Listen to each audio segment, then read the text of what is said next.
S'il vous plaît, monsieur, juste 2 bouchées de plus, le Riverside Grill, Manhattan. Nappe blanche, lustre en cristal, clientèle d'élite. Jasmine Williams, serveuse noire payée $9 de l'heure, s'agenouille auprès de Lily Brooks, 7 ans, la cuillère levée doucement. L'enfant aveugle ne peut pas voir son repas. Sa mère, la milliardaire PDG Fiona Brooks, n'a pas relevé les yeux de sa tablette depuis 20 minutes. Wade, le directeur, redresse brusquement Jasmine. Vous êtes payé pour servir, pas pour faire la nounou, elle a besoin d'aide. Elle a besoin de sa maman, chuchote Jasmine, restez à votre place, rétorque-t-il sèchement. Faire la mamie ne vous fera pas devenir l'une d'elles. Une femme parée de diamants filme la scène. Des rires fusent. Personne ne la défend. Lily tend les mains, tâtonne dans l'air, la pièce emplie de moqueries cruelles. Quelque chose se brise en Fiona, elle se lève. Lily, chérie, maman revient tout de suite. Talons claquant sur le marbre, elle s'arrête derrière Wade, qui est en ligne, licencez-la dans 5 minutes, escorte de sécurité, vous voulez la faire partir ? La voix de Fiona fend l'air du restaurant. Wade s'immobilise, réalisant qui se tient derrière lui et Fiona Brooks, habituée des couvertures de Forbes. Madame Brooks, balbutie-t-il, nous gérons la situation, en renvoyant la seule personne qui a montré à ma fille une décence humaine ? Son ton devient glacial. Tous les convives regardent, ma fille a 7 ans et est aveugle. Depuis 6 mois, cette femme a été la seule à la traiter comme si elle comptait, Wade marmonne au sujet des protocoles. Fiona lui montre son téléphone. Je possède 42% de Brooks Medical Holdings, d'une valeur de 3,2 milliards de dollars. Cela signifie que je pourrais acheter ce restaurant ce soir. Sa voix monte. Et je viens de vous voir humilier celle qui élève ma fille pendant que j'étais trop occupé à bâtir un empire. Silence. Les téléphones se baissent. La honte s'installe. Fiona s'avance vers Jasmine, tremblante à la porte de la cuisine. Quel est votre nom, Jasmine Williams ? Madame, vous avez un master de Columbia en éducation spécialisée ? Non, oui. J'ai perdu ma licence. Un parent fortuné a dit que j'étais trop attaché à leur fils aveugle. L'école m'a viré. Personne ne voulait m'embaucher après, la mâchoire de Fiona se serre. Elle connaît ce type de cruauté.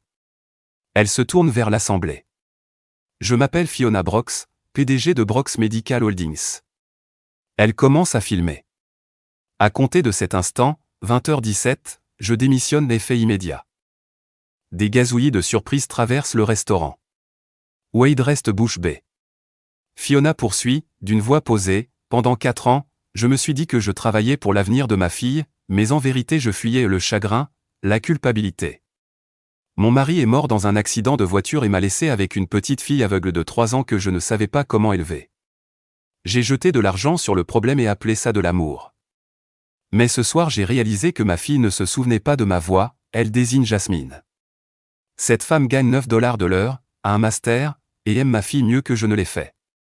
Je lui offre $200 000 par an pour m'apprendre à être mère. Et je crée une fondation de $500 millions à son nom pour venir en aide aux parents travailleurs et aux enseignants punis pour trop s'être souciés. Les larmes de Jasmine tombent. Oui, Madame Brooks. Fiona fait face aux convives. Quant à vous tous ceux qui avaient ri, filmé, n'avaient rien fait, cette vidéo est en ligne dès maintenant. Elle la met en ligne sur toutes les plateformes avec la légende « Je quitte ma société de 3,2 milliards parce qu'une serveuse à $9 était une meilleure mère pour ma fille que je ne l'ai été en 4 ans », son téléphone explose d'appels. Elle les ignore, revient vers Lily.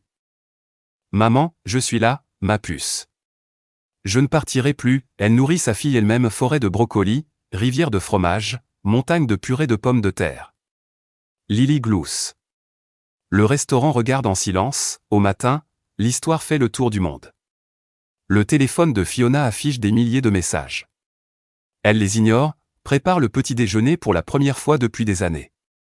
Lily apparaît, guidée par son chien d'assistance, « Tu es toujours là », murmure la fillette, « Je te l'avais dit », elles mangent ensemble. Fiona éteint son téléphone. Tu comptes plus tard, son avocat et son directeur financier frappent à sa porte. Vous avez fait chuter l'action. Vous avez perdu $384 millions en une nuit, je sais, répond-elle calmement. La société survivra. Ma fille, non, cet après-midi, la vidéo virale atteint 15 millions de vues. Les commentaires affluent aux louanges, critique, incrédulité. Fiona en lit quelques-uns, puis ferme l'application. Jasmine appelle, la voix tremblante. Vous étiez sincère? Pour la fondation, chaque mot, ce soir-là, Fiona emmène Lily à Central Park sans chauffeur, sans assistant. Elles prennent le métro ensemble. Elle décrit les feuilles d'automne, le ciel rosé. Je suis contente que tu sois restée à la maison, dit Lily. Moi aussi, ma puce. Je suis désolée d'avoir mis tant de temps. Es-tu triste pour ton travail? Non. Je suis triste d'avoir attendu si longtemps pour te choisir. La nuit tombée, les réseaux d'infos font leur une sur l'histoire. Le conseil d'administration publie une déclaration froide, l'action baisse encore. Fiona s'en moque. Elle lit Harry Potter à Lily. Quand son assistante envoie un texto, « Tu es sûr de ça ?» Fiona répond, « Plus sûr que de rien dans ma vie ». Elle éteint son téléphone, serre sa fille dans ses bras, et reste enfin, pour la première fois depuis des années, Fiona dort d'un sommeil complet. Pas de culpabilité. Pas d'anxiété. Juste la paix. Une semaine plus tard, dans un café chaleureux de Brooklyn, Fiona rencontre Jasmine. Pas de salle de réunion cette fois, juste des chaises dépareillées et de l'art local. Elles ne sont plus patronnes et employées. Elles sont partenaires. J'ai réfléchi à la fondation, dit Jasmine en ouvrant un carnet usé. Si nous faisons ça, faisons-le bien, pas juste jeter de l'argent sur le problème. D'accord, répond Fiona. 3 piliers, explique Jasmine. D'abord, des services de garde subventionnés pour les parents qui travaillent, des soins réels, de qualité, surtout pour les enfants en situation de handicap. Ensuite, un soutien en santé mentale pour les familles en crise, thérapie, counseling, groupe communautaire. La pauvreté cause des traumatismes, et les parents ne peuvent pas être présents s'ils sont submergés. Troisièmement, la réhabilitation des enseignants mis sur liste noire pour avoir trop pris soin des élèves, aide juridique, reconversion, placement dans des écoles qui valorisent la compassion. Fiona prend des notes. Parle-moi de ce dernier point. Je connais au moins 20 enseignants qui ont perdu leur licence pour la même raison que moi, dit Jasmine doucement. Ils restaient tard, aidaient les enfants hors du temps scolaire. Certains conduisent maintenant pour Uber. D'autres ont simplement abandonné. Alors nous leur donnons une chance de revenir, dit Fiona, exactement, et pour étendre la garde d'enfants, des tarifs dégressifs selon le revenu, dit Jasmine. Pas juste des garderies et des programmes de développement. Surtout pour des enfants comme Lily. Ou comme Tyler, le garçon à cause de qui j'ai perdu mon emploi, dit Jasmine doucement. 6 ans, aveugle, brillant. Ses parents pensaient que je voulais les remplacer. Je voulais juste qu'ils s'épanouissent. Où est-il maintenant? Je ne sais pas. L'accord interdit tout contact. Fiona envoie un texto à son avocat. Quel est son nom de famille? Davis. Mais, Fiona, tu ne peux pas. Je peux. 2 jours plus tard, l'avocat de Fiona le retrouve, Tyler Davis, 8 ans, Bright Future Academy. Fiona appelle directement sa mère, Madame Davis? Ici Fiona Brox, pause. La milliardaire qui a quitté son poste, c'est moi. Je lance une fondation pour les enfants handicapés. Je sais que votre fils a eu une enseignante nommée Jasmine Williams. Cette femme a été renvoyée pour conduite inappropriée. Non, dit Fiona. Elle a été renvoyée pour avoir trop pris soin des enfants.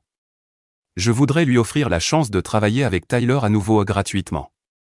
Absolument pas. Puis-je savoir pourquoi? Parce qu'il est devenu trop dépendant d'elle. Il pleurait quand elle n'était pas là. Ce n'est pas sain. Fiona respire lentement. Ma fille est aveugle elle aussi. Pendant des années, j'ai tenu tout le monde à distance. Ça a failli nous détruire. Votre fils n'est pas devenu dépendant, il se sentait en sécurité. Il y a une différence, je ne suis pas intéressé par votre fondation, Miss Brox, c'est votre droit, dit Fiona doucement. Mais si jamais vous changez d'avis, nous serons là, elle raccroche. Jasmine semble écrasée, elle a dit non, murmure Fiona. Pour l'instant. Mais nous plantons des graines. Certaines pousseront, Jasmine hoche la tête. Alors construisons ça, elle se serre la main. 3 semaines plus tard, la fondation Fiona Lily est inaugurée dans un petit centre communautaire de Brooklyn, chaises pliantes, pas de fauteuils en velours. En un mois, 4000 familles demandent de l'aide. Jasmine embauche 20 membres du personnel, travailleurs sociaux, enseignants, conseillers, des gens qui connaissent la lutte de l'intérieur. Elles ouvrent des bureaux à Brooklyn, proches des familles qu'elles servent. Peu à peu, les vies commencent à changer. En janvier, le nouveau rythme de Fiona et Lily devient naturel. Petit déjeuner ensemble à 7 heures sans téléphone, juste parler. Fiona accompagne Lily à l'école chaque jour, décrivant les odeurs et les sons pour que sa fille cartographie le monde dans son esprit. Après-midi au parc, dîner à 6 heures, histoire du soir à 8 heures. Harry Potter, tome 5, c'est simple et le plus beau geste que Fiona ait jamais fait, Lily s'épanouit. Elle sourit davantage, engage des conversations, fait des blagues. Une nuit de janvier, alors que Fiona lui tresse les cheveux, Lily dit doucement « Maman, je pensais que tu ne m'aimais pas », les mains de Fiona s'arrêtent. « Pourquoi, ma puce, parce que tu travaillais toujours. Toujours ailleurs. Je pensais que tu aurais peut-être voulu une fille qui pouvait voir », les larmes envahissent les yeux de Fiona. « Oh ma chérie, je t'aime plus que tout. J'avais juste peur. Je ne savais pas comment être une bonne mère après la mort de papa, as-tu peur maintenant, un peu. Chaque jour. Mais j'essaie », Lily touche le visage de sa mère, suit ses traits. Tu es différente maintenant, différente comment, avant, quand tu me touchais, j'avais l'impression que tu étais ailleurs. Maintenant, j'ai l'impression que tu es vraiment là. Fiona la serre fort. Je le suis. Tu es tout ce qui compte, promets que tu ne t'en iras plus, je promets. Cette nuit-là, Lily dort recroquevillée près de sa mère en sécurité, aimée. Fiona la regarde et pense, j'ai failli perdre ça, février. Rencontre parents-enseignants, Miss Brox, dit Madame Chen, l'enseignante de Lily, en souriant. Les progrès de Lily sont remarquables, vraiment, demande Fiona, elle vient à chaque réunion, prend des notes, demande de l'aide. Son contrôle émotionnel s'est amélioré. Elle se fait des amis, lit au-dessus de son niveau scolaire, excelle en maths mais plus que tout. Elle est maintenant confiante. Avant. Elle bougeait comme si elle s'excusait d'exister. Maintenant, elle participe, fière d'elle-même. Que est-ce qui a changé, demande Fiona doucement, bien qu'elle sache la réponse, tu l'as fait, dit Madame Chen. Elle parle de toi tout le temps. Ma maman a fait des pancakes. Ma maman m'a lu une histoire. Elle est fière de toi et les enfants qui sont fiers de leurs parents sont fiers d'eux-mêmes, les yeux de Fiona se remplissent de larmes. Je suis fière d'elle. Elle le sait, sourit Madame Chen. Et ça a tout changé. Il n'est jamais trop tard pour changer, Mademoiselle Brox. Ce que tu fais compte, ce soir-là, Fiona passe devant le Riverside Grill là où tout a commencé et sourit. Fiona, Lily et Jasmine retournent au restaurant pour la première fois depuis l'incident viral. Nouvelle direction, Wade party. Elle s'installe près de la fenêtre. Maman, raconte-moi ce qu'il y a dans les plats, s'exclame Lily. Fiona décrit chaque plat et les couleurs, les textures, les sauces. Lily rit. Tu parles comme Miss Jasmine, j'ai appris des meilleurs, sourit Fiona, tu te débrouilles très bien, dit Jasmine, j'essaie, non, tu réussis. Regarde là, Fiona voit Lily sourire, détendue, confiante. L'enfant qu'elle a failli perdre. Elle mange lentement, en riant, une femme s'approche. Mademoiselle Brox ? Je voulais juste vous remercier. Pourquoi ? Je suis Maria, mère célibataire de 3 enfants. La subvention pour la garde d'enfants de votre fondation, ça a changé ma vie. Je peux enfin respirer, Fiona se lève. Vous n'avez pas à me remercier. Vous faites le travail le plus difficile du monde. J'essaie juste de le rendre un peu plus facile. Maria sourit. Et ça marche. Après son départ, Lily prend la main de Fiona. Maman, tu aides les gens. J'essaie, mon bébé, comme Miss Jasmine m'a aidé, oui, exactement comme ça, je suis fière de toi, maman, la gorge de Fiona se serre. Jasmine lève son verre. À la seconde chance, Fiona trinque. À montrer qu'on est là, Lily lève son verre de jus. À ma maman, elles boivent, et pour la première fois depuis des années, Fiona se sent exactement là où elle appartient, pas dans une salle de réunion, mais ici, en train de construire une vie qui vaut la peine d'être vécue. 4 mois après sa démission, la fondation prospère, 8000 familles aidées, 23 employés, des programmes en expansion rapide. Mais les critiques tombent fort. Les magazines économiques qualifient sa décision d'irresponsable. Forbes, une milliardaire abandonne ses actionnaires. Wall Street Journal, quand les PDG privilégient la famille aux devoirs fiduciaires. Ses anciens membres du conseil donnent des interviews. Richard la décrit comme brillante mais émotive. Patricia dit, elle aurait pu engager de meilleurs collaborateurs. Des blogs l'accusent de privilège facile de quitter quand on a 3 milliards de dollars, Fiona lit tout. Jasmine la trouve en train de fixer son ordinateur, ils n'ont pas tort, dit Fiona. J'ai des privilèges, c'est pour ça que la fondation compte, répond Jasmine, mais j'ai abandonné mon entreprise, ou enfin fait le bon choix. Tu ne l'as pas détruite. Ton directeur financier a pris le relais. L'action se redresse. Fiona, l'entreprise a survécu sans toi, ça est censé me rassurer? Oui. Parce que Lily, elle, n'a pas eu à le subir, Fiona expire. Internet pense que je suis un héros ou un vilain. Pas de juste milieu, c'est Internet. Dans la vraie vie, tu es juste une maman qui essaie de faire mieux, ça suffit, demande à Lily. Ce soir-là, au dîner, Lily raconte sa journée et une nouvelle amie, les jeux à la récréation, de petits plaisirs.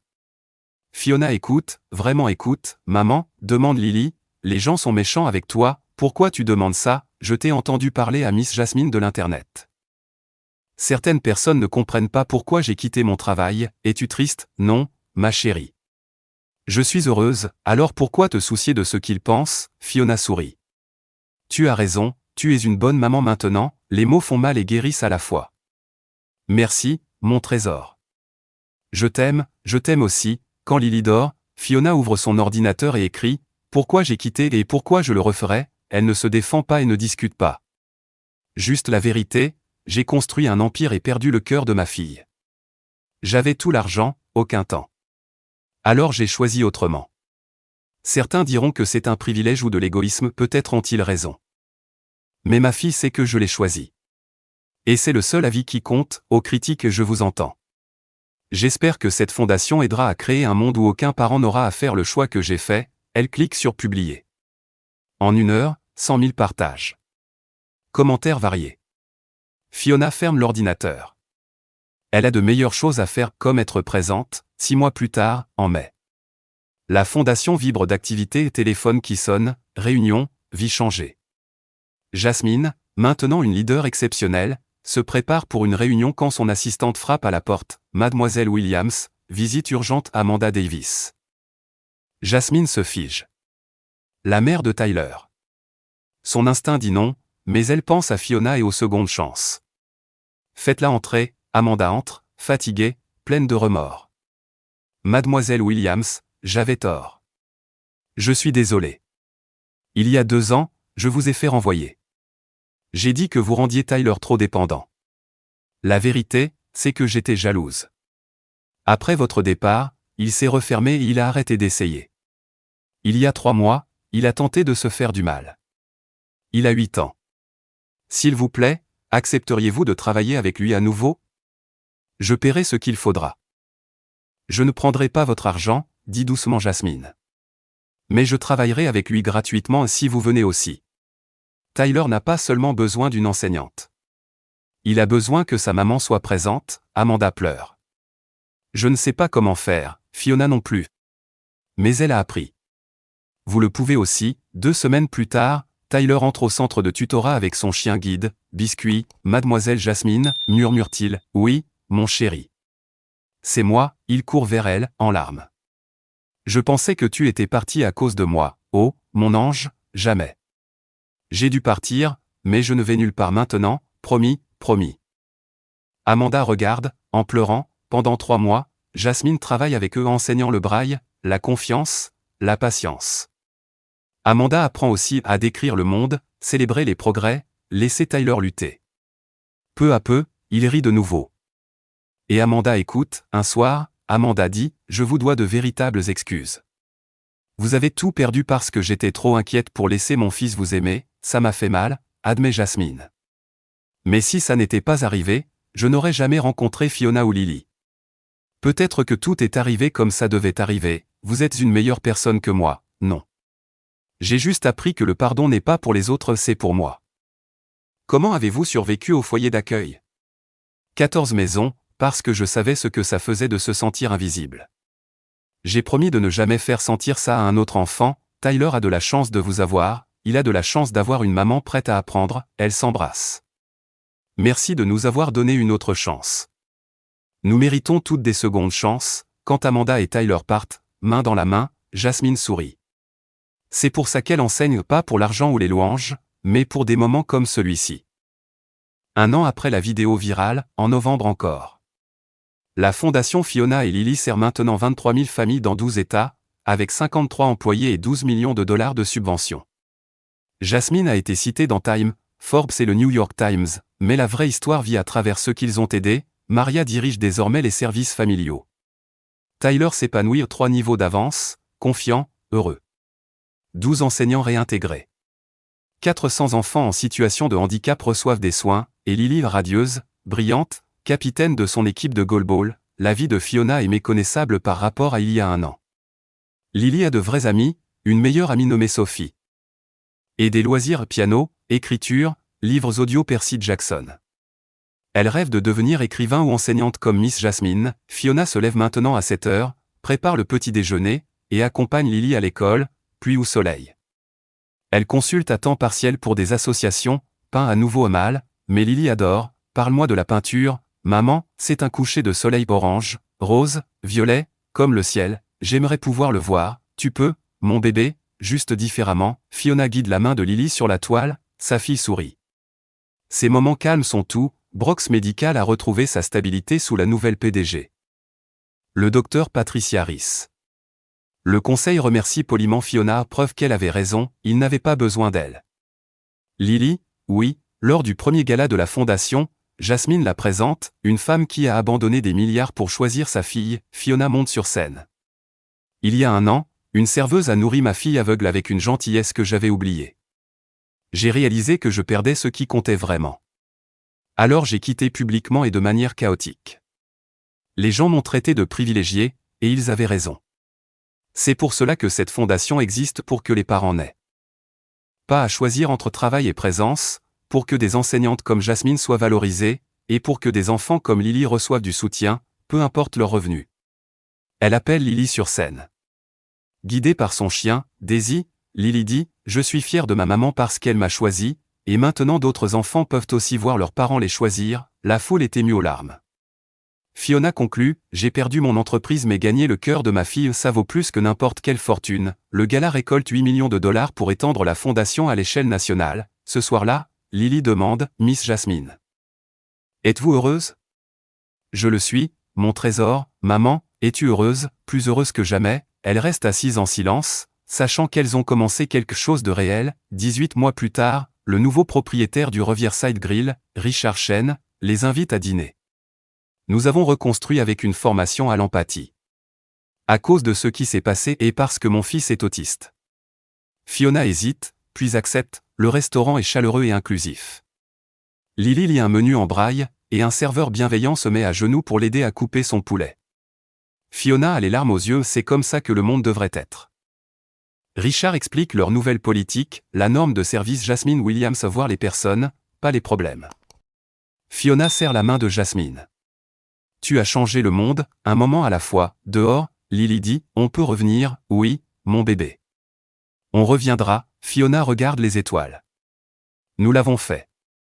Pas parfaitement, mais assez. 2 ans plus tard, le 9e anniversaire de Lily emplit Central Park de rire.